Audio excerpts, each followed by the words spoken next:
തിരുച്ചിറപ്പള്ളി ടൗണിനോട് ചേർന്നുള്ള കുന്നിൻ മുകളിലാണ് റോക്ക് ഫോർട്ട് സ്ഥിതി ചെയ്യുന്നത്. ഇതിൻ്റെ മുകളിലൊരു ക്ഷേത്രമാണ് ഉച്ചിപ്പിള്ളയാർ കോവിൽ എന്നറിയപ്പെടുന്നത്. ഉയരത്തിലുള്ള ഗണപതി ക്ഷേത്രമായതുകൊണ്ടാണ് ഉച്ചിപ്പിള്ളയാർ കോവിൽ എന്ന പേർ വന്നത്. കാവേരി നദിയുടെ സമീപത്ത് സ്ഥിതി ചെയ്യുന്ന ഈ ക്ഷേത്രം പല്ലവ രാജാക്കന്മാരുടെ കാലത്ത് നിർമ്മിക്കപ്പെട്ടതെന്നാണ് കരുതപ്പെടുന്നത്.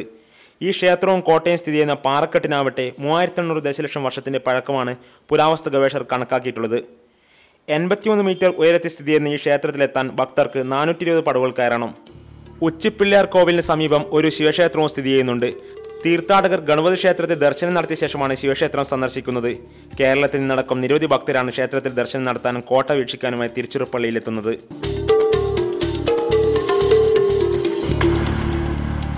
റോക്ക് ഫോർട്ടിലെ പാറയിൽ കൊത്തിവെച്ചിരിക്കുന്ന പ്രാചീന ലിപികളാണ് മറ്റൊരു കൗതുകം.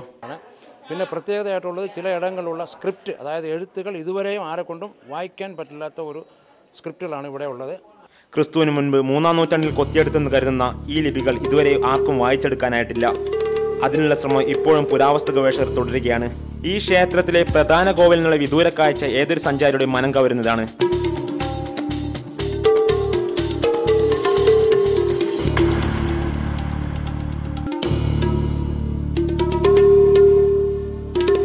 തിരുച്ചിറപ്പള്ളിയിൽ നിന്ന് ക്യാമറാമാൻ അനിൽ നീലേശ്വരത്തോടൊപ്പം ധനിത് ലാൽ എസ് നമ്പ്യാർ.